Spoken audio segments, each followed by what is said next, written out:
first guest of the day, 10-4, fighting for the PFL on June 12th in Nashville, Tennessee. First time on the show, Kendly St Louis. Kendly, what's up, my man? How's it going, guys? Good. How are you? How's it going? Good. You hear us good? Pretty good. Yep. All right, let's get right into it. 10-4 as a pro. You had some wins in the PFL. For some reason, I don't know why the disconnect was there. You went to CFFC, got more wins, just kept on bulking up wins. Now you're back in the PFL. You've been on a great run. Tell us about it. Why the back and forth PFL and CFFC, and then we got a big matchup on the 12th. Mostly it didn't really have too much to do with PFL. It was more management wise. I had to switch management, and basically my new management was able to give me a different contract with PFL, but mostly it was like management stuff. Gotcha. So, okay, wasn't fight stuff. What to me has changed over? I think it's been like 4 years. You haven't lost in 3 or 4 years. Great run in your mixed martial art career. Mm-hmm. Is it the team? Is it just something clicked? Is it you're the perfect age, weight, all that stuff? What has really changed in the fight and for your career? I mean, realistically, I did start at a second gym, Fight Sport Deerfield, and I'm doing my pro training there in the morning, but I also have my other gym that I've been there for like 12 years, MMA Science.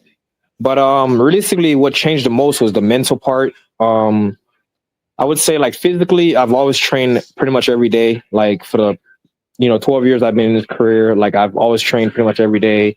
Physically wise, nothing really changed physically, just maybe a little bit more training because I'm doing pro training in the morning. But realistically, I think after my last loss, I had to kind of recollect myself because like I was doing things in the fight where I lost, like I would never do in training, like I would kind of have an ego in the fight, which I never do in training. I'm not that kind of person, but I think I was just putting extra pressure on myself to perform, so kind of like for like the last 5 years, I kind of changed my mindset, and I pretty much started telling myself like, I train hard, the sun's gonna come up, tomorrow, no matter what, so I have to kind of, take myself away from like even now, it's a weight cut, it's fight time. I don't want to obsess over the fight. I want to be like, okay, I know how to fight, I don't need to obsess over it, so I think it's more mental. Love it. And I think that the fight week is a lot more about the weight cut sometimes than it is about the fight, right? Like how has that process been for you? You brought that up. You mentioned the cut a little bit. Mm-hmm. Is this a smooth cut? You got a fight next week. Like, are you feeling good about that process? Yeah, I feel pretty good. When I was trying to compete at 155, it was, terrible. Just I hated it every second of it. But at 170, I feel pretty good. Pretty solid. So it's not really that bad. Just, just gotta not have your ice cream and cookies and stuff like that. But, I can have it after I win this fight. Absolutely. And this matchup in particular, I think is interesting. So you're out at Fight Sports in Deerfield, that you're training with that Gene, correct? Yeah. Were you in the corner with him in Orlando? Yes. I thought I saw a post with you in it. So yeah. And in fact, I was his number one training partner, mimicking the guy for his fight. So yeah. Wow. So it's crazy. You really did you get your head off that center line? Because his opponent did it. His opponent didn't get that head off. Oh, trust me. I was telling him, bro, I didn't like mimicking him. I'm like, bro, this is not a good fighting style, bro. You're going to take his head off. And literally, it's what happened, And I was like, bro, I don't know. Mimicking his style was like not for me. I'm like, I don't like it, And, we trained, we studied him. And, basically, the game plan went as well. So, I mean, you've essentially prepared for this guy as a cornerman and a teammate. Was there anything different preparing for him as an opponent at this point? Yes, because me and Tad Gene has different fighting style. So I play more to my strength than he plays to his strength. So it's not much about preparing for him, but how to implement my game plan. So that's why I mostly focus on my stuff. This fight coming up is in Nashville, Tennessee. L and myself were both there last year. Love Nashville. PFL did it really nice there. As a fighter, when you kind of get that, does that interest you at all? You're like, oh, okay, cool, Nashville, Tennessee, or you're going to be so locked into the weight cut, the fight itself, all the media obligations that you're really not going to, or don't care that it is in Nashville, Tennessee, or is that something that does, interest you? I mean, I do care that it's Nashville because like any place I haven't been to, which I haven't been to Nashville, so I'm definitely I'm looking forward to it. But like you said, I'm gonna be locked in, so I'm probably gonna be in my room just working out till the fight. But I am planning to stay in like maybe 1 or 2 days after to see the I actually want to experience it and see how it was. I have never been there, so I am definitely looking forward to it. I heard the food might be good.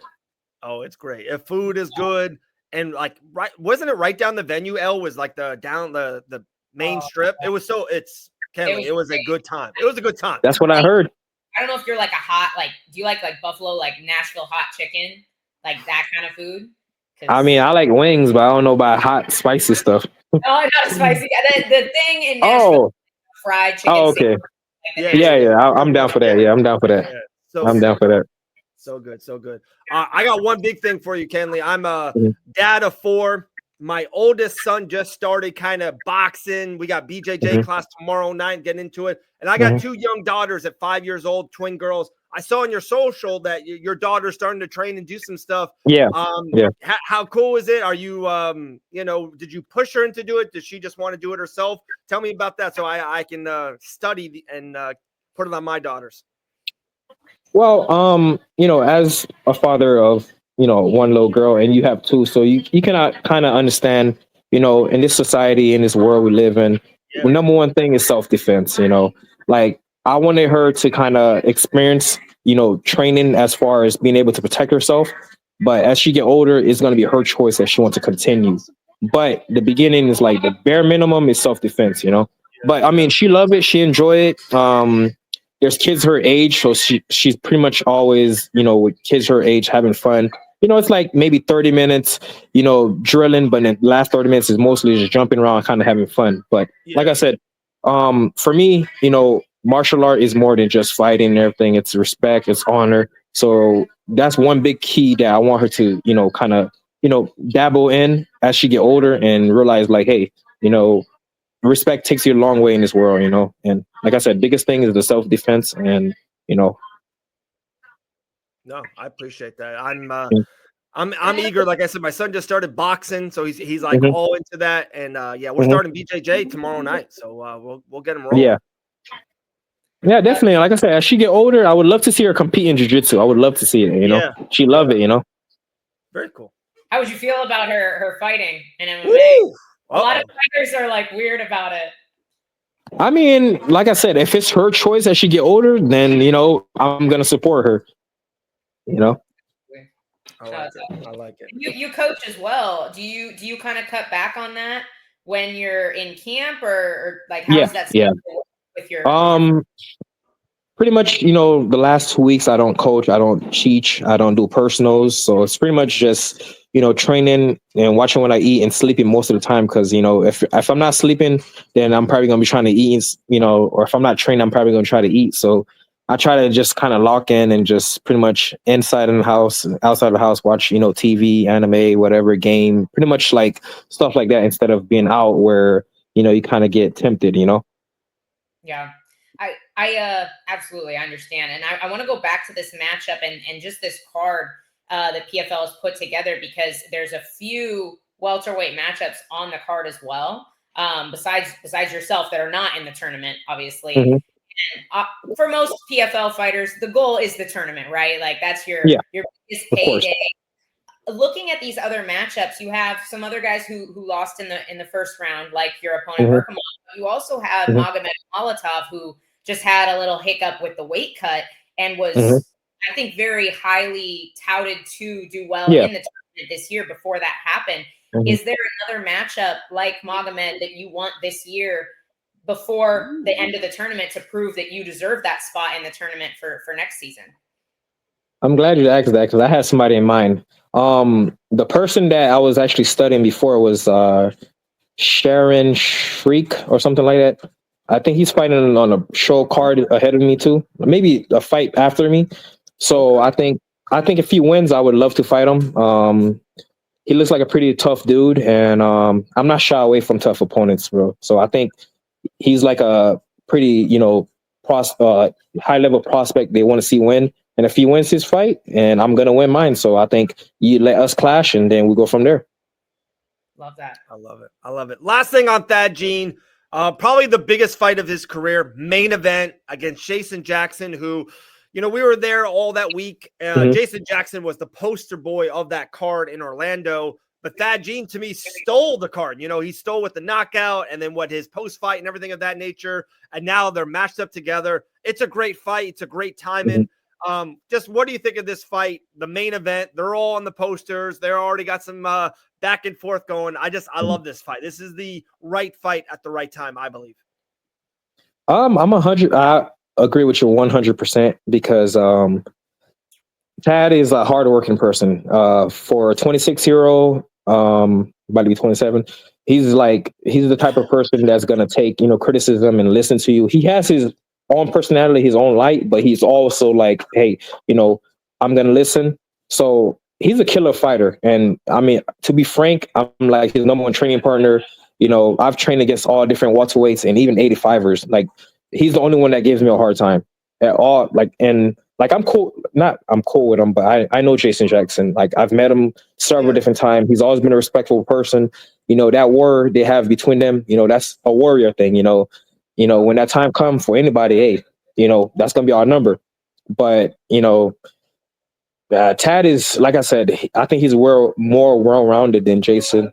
Unfortunately, in the end of the day, it's going to come down to skill. It's going to be a banger. I don't think it's going to be, an easy fight for either guy, but I know Tad is going to win because, like I said, I've gone against pretty much all the welterweights in Florida, pretty much, or all the high-level welterweights. And the only person that, even 85, the only person that actually gave me a run for my money is Tad. Wow. Again, did you ever train at Fusion XL? I think I remember you down there a couple times with Phil Rose, stuff like that. No, it was Killcliff. You think about Killcliff. Oh, Killcliff. Okay, yeah, you're right. A lot of welterweights too. Yeah. Yeah. I trained with him for like maybe 2 months or so when I was trying to look for a second gym. Yeah. So did you cross paths with Jason in the gym as well? Yeah. I get it. Gym stuff stays in the gym. I like that. Kendly was like, yeah. Man, no, we cross path in the end of the day. Like I said, it's the fight game. It doesn't matter what happened in sparring. When fight day come, anything can happen. So I don't, like I said, I don't have that ego. Like, if I would have lost, I would have said I lost. If I would have won, whatever. But like I said, I think me and him had this crazy round. But like I said, when I go against Tad, it's like I cannot slip up, not even for 1 second. That's all I can tell you. Wow. Amazing. I can't wait, guys. June 12th. We're a couple weeks away, guys. Nashville, Tennessee, one of the funnest cities in America. Guys, Kendly St. Louis is fighting on the prelims. Thad Gene is in the main event. Kendly, man, appreciate you. Appreciate your time. It was late notice. You took it. I appreciate you very much for coming on. No problem. I appreciate you guys for having me. Thank you. Thank you, buddy. We'll talk to you soon. Good luck on good skill on June 12th. Thank you. Kendly St. Louis. What a stud. That's awesome. Love to hear it.